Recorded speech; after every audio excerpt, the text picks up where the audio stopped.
قاعده 135 زیارت قبرستان ها یا مقابر که به شکل بدعتی است بفهمیم. حالا ما و شما زیارت به طریق سنت فهمیدیم و به او عمل میکنیم و زیارت مشرکین هم فهمیدیم، مثل از اونا و تشبیه خدا نمیکنیم و بعضی از علاماتی هست که این مربوط به بدعتکارا میشه.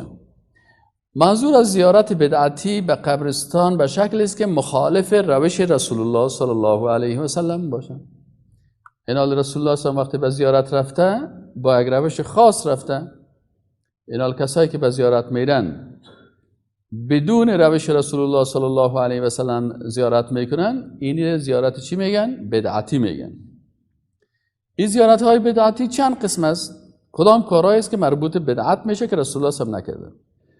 اول محفل گرفتن است در قبرستان، یعنی رسول الله صلی الله علیه و سلم و صحابه در پیش قبرها مجلس نمی گرفتن. کسایی که در قبرستان مجلس میگیرن یک بدعت است. حتی بسیاری از صحابه میگفتن که ما وقت پیش قبر رسول الله صلی الله علیه و سلم میرفتن، صحابه زیاد مکث نمیکردن، فقط السلام علیکم یا رسول الله، السلام علیکم یا عمر و یا السلام علیکم ابوبکر صدیق، خلاص حتی توقف زیاد نمیکردن. اما ای که مثلا بری اونجا خود توقف کردنش چی ضرور است؟ مثلا یک سلام دادی، احترام کردی، طریقه مسنونه السلام علیکم اهل دیار من المؤمنین والمسلمین غفر الله لنا ولکم انتم السابقون و نحن بالاثر.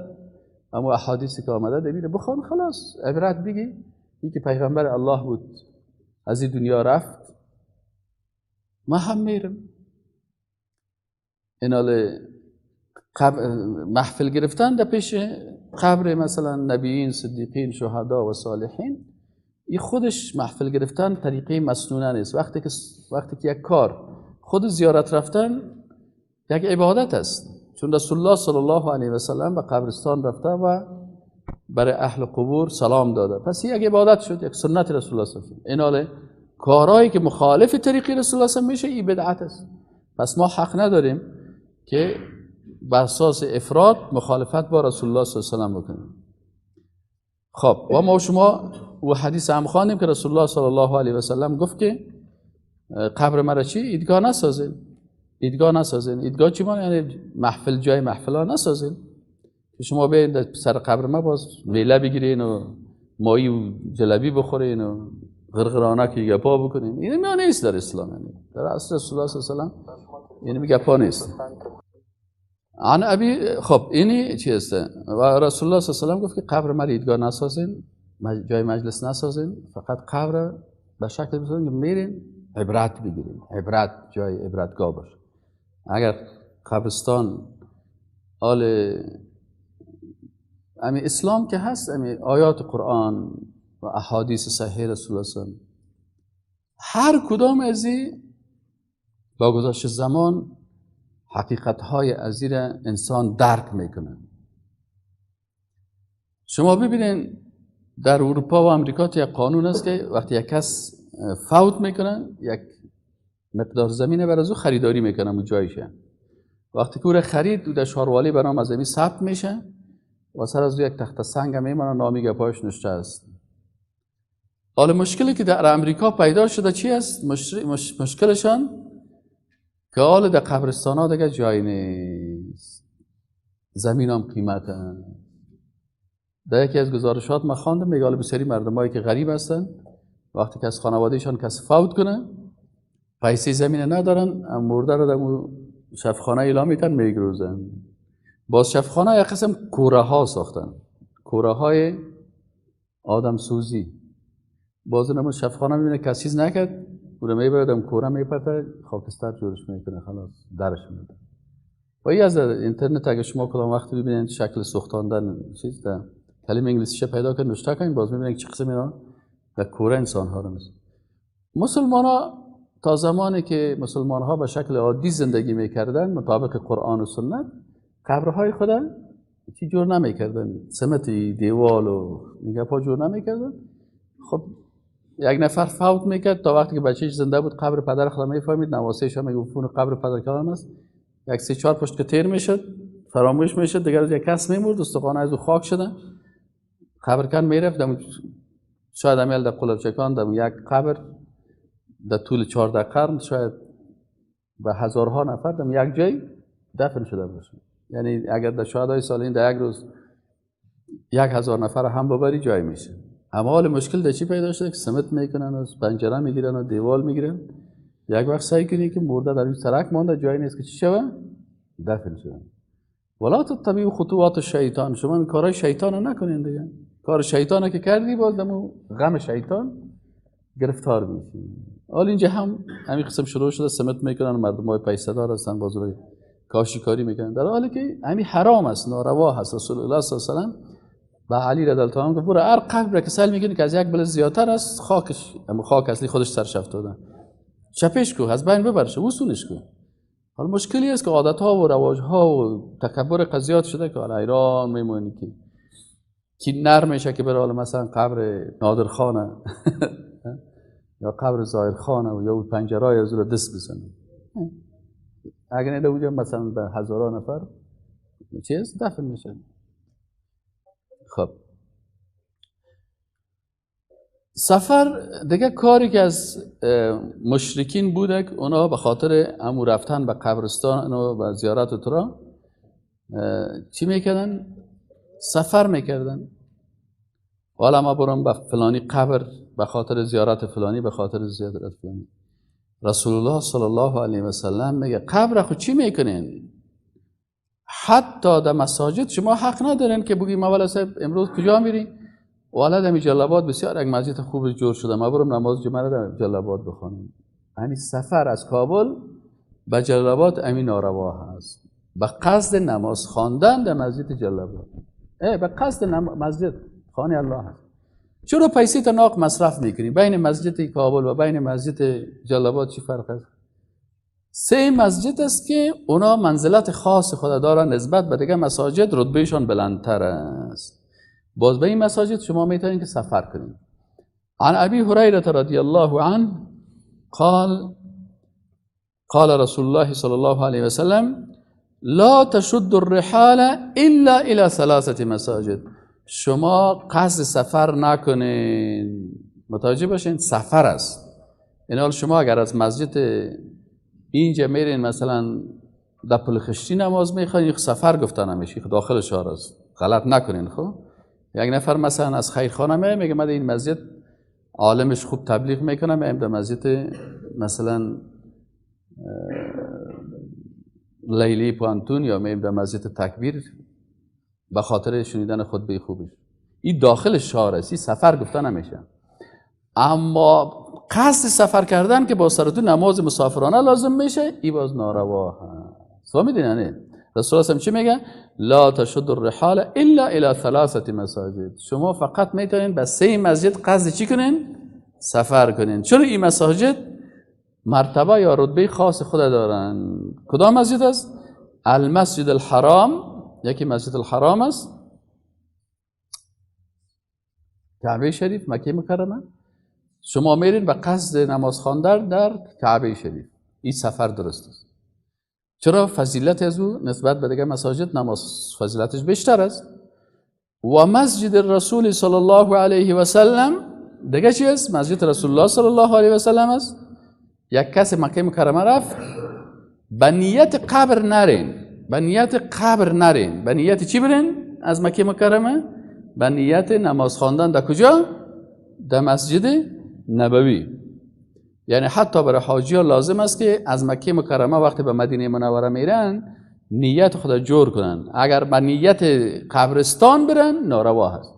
به نیت خود میره که من میرم در مسجد نبوی نماز بخوانم و باز چی میکنه؟ باز در مسجد نبوی نماز میخوانه، باز اصل رفتن به مسجد نبوی شد. باز بعد از او به مسجد قبا هم میره. حتی به نیت مسجد قبا اجازه نداری که نیت بکنی. فهمیدین گپ دقیقه اعتقادی ره. یعنی فقط 3 مسجد انسان سفر کرده میتونه. مسجد نبوی هست، مسجد الحرام، مسجد نبوی و مسجد اقصی. این حالا که من حاجی هستم یا من رفتیم عمره میخوایم به مدینه منوره برم، به چی نیت میرم؟ اگر به نیت قبرستان و زیارت قبر پیغمبر برم اما اجازه نیست. فهمیدی یعنی؟ پس اما نیت خدا جور میکنه، من میرم به نیت چی؟ نماز خواندن در کجا؟ در مسجد نبوی. چرا در این اجازه هست؟ و باز وقتی که در مسجد نبوی رفتم به نیت مسجد اقصی هم با مسجد قبا هم با رفتن نمیتونم. چرا اجازه نیست؟ لا تشد الرحال، نکنین سفر. این حالا وقتی که به قصد مسجد نبوی رفتی، باز میری نماز خواندن در مسجد قبا و میری زیارت قبر رسول الله صلی الله علیه و و میری زیارت قبر مثلا بقیع غرقد، میری قبرهای صحابه را زیارت میکنی، میری به زیارت قبرهای شهدای احد، یا باز ضمنی میاین دیگه اصل نیتت رفتن به مسجد است. باز وقتی که مسجد رسید اونجا هم رفته میتونی. فهمیدین یعنی؟ پس از این خاطر یکی از صفات بدعتی که بدعتکارا میکنن سفر به خاطر چیست؟ زیارت هاست. این بدعت است و رسول الله صلی الله علیه و و صحابه این کارا نکردن. صحابه اگر میرفتن هم به مدینه منوره به نیت خواندن نماز در مسجد نبوی میرفتن و خود رسول الله صلی الله علیه و سلم هم در مسجد نبوی و اون حدیث صریح است. سومی کار بدعتکارا که از مانده هست وی است که شمع روشن کردن و نان پختن و لنگر گرم کردن است. در قبر رسول الله صلی الله علیه و سلم یک دیگه نیست که لنگر گرم شود. اگر می بود صحابه ای کار میکردن، تابعین میکردن، تابع تابعین میکردن. هیچ پیش قبر پیغمبر هم نه دیگ است، نه لنگر است، نه شمع است، نه چراغ است، نه در دادن است. این حال در منطقه‌های دیگه این بدعت از کجا پیدا شد؟ این به خاطر ازی پیدا شد که در افغانستان به خاطر چی شمع را در میتن؟ به خاطر که اصلا در افغانستان قبل از آمدن اسلام اینجا آتش پرستی بود. بعضی از عادات آتش پرستی و مجوسیت به مردم هم تو نقل شده، رواج مانده، فرهنگ مانده. یکی از عادات مجوسیت هموار کردن دستمالای زری سر قبرستان بود. واقعا کسشان میمرد باز میخواستن او را احترام کنن، چی میکردن؟ سر قبر از او یک دستمال بسیار زری را ویزار میکردن. یک چوب دیگر را میوردن بازی چوب بند میکردن، باز در هم تکای زری و تکای لکس بند میکردن. در اسلام میگه ان المبذرین کانوا اخوان الشیاطین، کسانی که مصرف میکنن مال خدا ناحق برادرای شیطان هستند. تو 4 متر تکه را میری سر از قبر اویزان میکنی، 3 متر تکه زری را میبری، 3 متر تکه زری را برو به یک زن بیوه بده و چقدر خوشحال میشه. برو یه وقتی توقع چوب پوش میکنی، دیگر روز چوب چی میشه؟ هفته هم میزنه و تکه چی هست؟ همین تبذیر است، مصرف بیجای. اسلام امیر اجازه نمیده. این حال ای از عادت ها از کجا مانده؟ یک شاعر عربی میگه جمال الوجه مع قبح النفوس کمندیل علی قبر المجوس. بعضی کساست یک استاد ما شعر میخوان والله اعلم دیگه من چیزش نمیفهمم، از زبان از او شنیده بودیم. او میگفت که جمال الوجه، یک نفر چهره بسیار زیبا داره و قبح النفوس لکن نفسش داخلش بسیار زشت است. این تشبیه کرده شاعر به چی؟ کمندیل علی قبر المجوسی، مثل همون دستمال کلان زری که سر قبر چی است؟ مجوسی هست. ظاهر قبرش چقدر لکس است، خوب سمت شدگی و خوب مثلا دستمال انداختگی، لکن در داخلش چی است؟ مار و گشتم است. اینا تو چهره مقبول داری، داینا چهره تسهیل میکنی او چقدر مقبول است و خوشقواره هستن، باز که اخلاق تسهیل کنیم که صفر است. میگه تو چهره مثل چی است؟ مثل دستمال که در روی مجوسی انداخته باشی. پس از این ما استنباط کردیم که امی انداختن دستمال سر قبرها این عادت کی بود؟ مجوسی ها بود. و در افغانستان چرا میگه پا زیادتر است؟ در دیگه جای کم است، در افغانستان و پاکستان اینجا زیاد است، چون این منطقی که در اینجا بوده یا اینجا امی آتش پرستی و بت پرستی، بت بودا و گپا اینجا زیاد بوده است. پس این به شکل عنعنه بسیاری وقتا بعض عبادت ها از عبادت به چی تبدیل میشه؟ به عادت تبدیل میشه. وقتی که عبادت ها، حتی عبادت های مجوسیت و نصرانیت و یهودیت در بین بعض کشورها به شکل عادت در بین مردم چی شده؟ پیدا شده. از دیگه چی است؟ چهارمی عادتشون آراسته نمودن قبرهاست که اینا قبرها رو چی میکردن؟ آراسته کردن. یکی از بدعت ها اینمی خود قبر، ساختن قبر، جور کردنش. مثلا ببین عن جابر رضی الله عنه، بعضی اوقات بعضی کسا میگه که برادر شما این گپا رو نو کشیدین، والله ما راست پرسان کنین، من این گپا رو از اول نمیفهمیدم، از این خاطر سرزیا بحث نمیکردیم. ولی وقتی که سند یا حدیثی از احادیث رسول الله صلی الله علیه و سلم چی میشه میبینه انسان و الله میگه و ما آتاکم الرسول فخذوه، پس که رسول الله صلی الله علیه و بگیرین، بر مردم تبلیغ کنین، برسانین. کس خوش میشه یا خفه میشه، ولی از ما خفه نشه. اگه خفه هم میشن برن از العیاذ بالله از رسول الله صلی الله علیه و سلم خفه شون، از الله خفه شون، چرا وا حکم الله و رسولش هست. ما رو ملامت نکنین.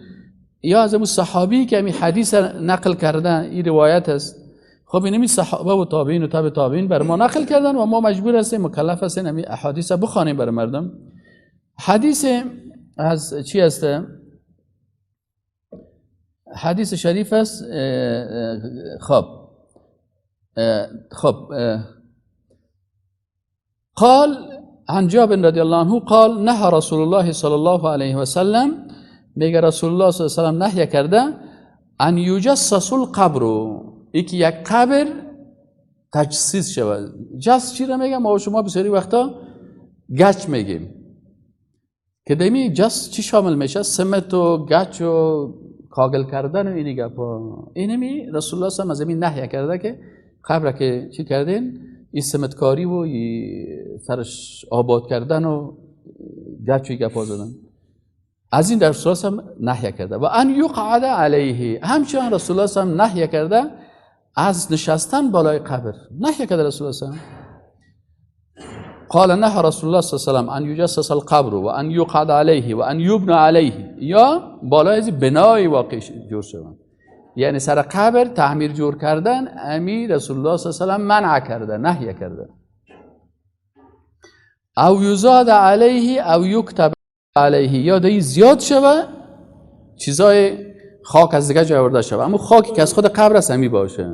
سنگ و خاک از دیگه جای بیاری سر زیبانی، اینی نهی شده از این. او یکتب علیه، یا نوشته شوه بالای قبر. امروز که مثلا مردم نامش نوشته میکنن، نام پدرش نوشته میکنن، یا بعضی اوقات مثلا چیز نوشته میکنن، همی قرآن نوشته میکنن و حیوانات میرن سر زوی ادرار میکنن. ما بسیاری وقتا دیدیم این کلش یک حکمت داره که رسول الله صلی الله علیه و چی میکنه؟ منع میکنه. پس همین آراسته کردن قبر. و این حدیثی که من خدمت شما خواندم، این تخریج از این حدیث شیخ ناصرالدین البانی در کتابش به نام جنایز گفته که اخرجه مسلم. این حدیث در صحیح مسلم از جلد 3 صفحه 62 و ابو داود در جلد 2 صفحه 71. این کلش تخریج نسائی و نسائی گفته در قدر است و ترمذی و صححه الحاکم. حاکم نیسابوری گفته حدیث صحیح است و بیهقی هم روایت کرده، احمد هم روایت کرده. متوجه هستین زیادت که هست مگی از ابی داود و نسائی و بیهقی بود. این احادیث است چی است دیگه از عادات عصر از اینی از جمله چی است؟ مؤلف تبیین الحقائق شرح کنز دقایق یک فقیه حنفی هست. سعی کنین بعضی کسا تهمت میکنن سر علمای احناف و میگن که والا سمایی کارا رو میکنیم، ایده مذهب ما هست و شما مذهب قبول ندارین. متوجه هستین؟ یک کتاب است به نام کنز دقایق، ایره کلگی میشناسه. کنز میگن، کنز میگه در افغانستان میگه کنز خواندیم، منیه خواندیم. یک عالم دیگه حنفی همین کتاب به نام تبیین الحقائق ایره شرح کردن. نام کتاب است تبیین الحقائق شرح و کنز دقایق. و عالمی که ایره نشته کرده است حنفی هست، به مذهب فقهی حنفی هست. این چی میگه؟ میگه بنا نمودن، نشستن، خوابیدن، قدم گذاشتن، قضای حاجت نمودن، از بول و غائط، علامه گذاشتن، نوشتن چیزی، نماز خواندن در میان قبرها یا در عقب قبرها یا چی است؟ کل میکارا رو میگه این اعمال مکروه هست، ناروا هست، ناروا هست، ناروا هست. و مکروه رو بعضی وقت علما میگن مکروه تحریمی است و تنزیهی است. حالی بسیاری چیزا داره که میبینید کل از اینا در بالا رسول الله صلی الله علیه و حدیث گفته نهی کرده. نهی به معنای چی است؟ وقتی که رسول الله صلی الله علیه و میگه که نها منع کرده، یعنی حرام است، حرام است. و یه عالم حنفی کل از این بیان کرده که بنا نمودن یعنی کسایی که سر قبر تعمیر جور میکنن میگی درست نیست، سر قبر میشینن درست نیست، در قبرستان خواب میکنن درست نیست، سر از او قدم میگذارن تیر میشن از سر قبر پای خدا میمانن درست نیست، قضای حاجت میکنن در قبرستان ها این درست نیست، علامات میگذارن مثلا بیرق بند میکنن و نشانه و گپا چیز میکنن میگم این درست نیست، نوشتن میکنن سر قبر مثلا آیت الکرسی نوشته میکنن، نامه‌اش نوشته میکنن این درست نیست، نماز میخوانن نماز خواندن درست نیست، این کلش در قبرستان یا درست نیست و یا ناروا هست و یا غلط است. از این خاطر انسان مسلمان ما شما فهمیدیم که یکی قبر به طریق مسنونه هست که به طریق سنت رسول الله صلی الله علیه و باشه، و دوم قبر به طریق مشرکین بود که علاماتش فهمیدیم، و سومش چی هست؟ بدعت ها هست که انسان مسلمان از این چیزا خودش نگاه بکنه. سبحانك اللهم و بحمدک اشهد ان لا اله الا انت استغفرك و اتوب الیک.